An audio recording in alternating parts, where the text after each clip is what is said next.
Anyone that wakes up knows immediately that the insight that came is of immense significance. That it is not just one more insight. That yes, there are many insights in life that can be very valuable, of course. And we keep looking for insights even after awakening. But the insight that comes with awakening is recognized as something extraordinary, extraordinarily significant. It's not that you go into, la la land, somewhere into a cosmic consciousness experience. That can happen. But if the awakening is attained by looking carefully into the human experience, nothing of that may happen. It may be accompanied by some interesting feelings, yes, but they are not the key element. The key is the insight that I have explained about, that the I, the me that I thought I was, is conceptual, is not real. That is a fantasy, it's imagination. But there is awareness here. There is awareness, there is life in this mind-body organism. That's awakening. Fine.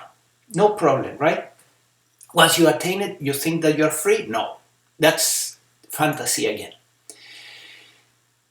Awakening brings significant changes in your life that are immensely valuable. You feel much better. You are able to handle situations that in the past would have really been very, very difficult to deal with.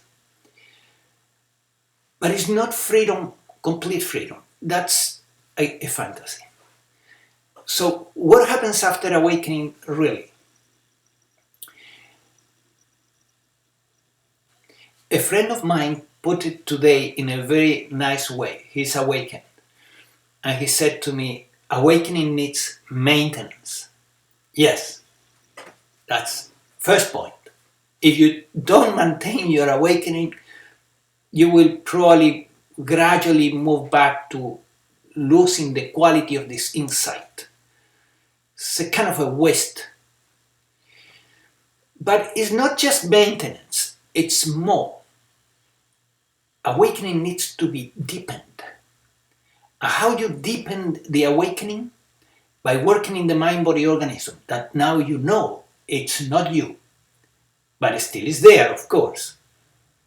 Consciousness, what you are really, what we all are, is functioning through this mind-body organism. Therefore, these mind-body organism issues need to be corrected so that consciousness can function here in an optimal way, and we say that awakening has been embodied.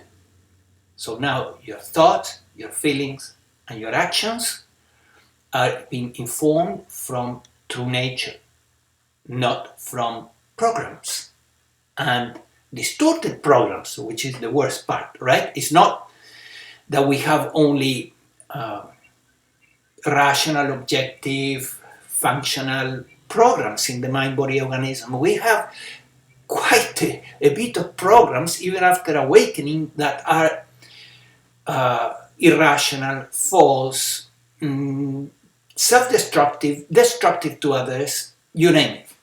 So all that stuff has to go, right? And that's part of the embodiment process. So the embodiment process is the embodying of the awakening, and it has two main factors that you need to give attention to. First is the healing process through which you heal the mind-body organism of the pending issues.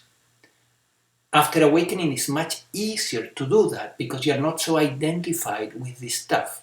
Yeah, the identification has really decreased. And then when you find things here in the mind-body organism, you are detached so that you don't feel humiliated or ashamed for having those problems, because those problems are not yours. They belong to the mind-body organism, and you know that the mind-body organism is part of duality, so it will never be perfect, but it can be perfected, right? So one side is healing. One side is to keep working on the mind-body organism so that the awakening is embodied. Another side is to sustain what is called presence. You can call it different ways. Resting as awareness, living in the no-self state, resting as open awareness, and so on.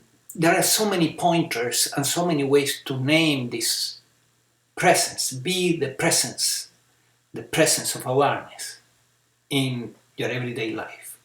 So these two factors, they could be called like two horses pulling the chariot of embodiment.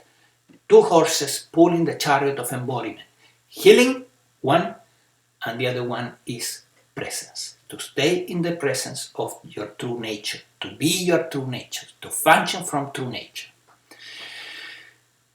Okay, I hope this helps to debunk the idea that you get awakened and that's it, over, right? The whole search is over. No, the search maybe, but not the process, not the journey. The journey is not over. So here I leave below this video a link to the embodiment programs that we have at the Institute. There are 2 embodiment programs. Check them out if you're interested in embodying your awakening. If you already got that insight, if the awakening is already there, now take your embodiment process seriously. And then the issues that have been haunting you for such a long time, especially the core issues in the mind-body organism, will begin to dissolve. And rapidly, because after awakening, the process of healing in the mind-body organism speeds up, and with much less drama and pain and anything like that, feeling humiliated because, oh, how can I have this issue? All that seems to the awakening.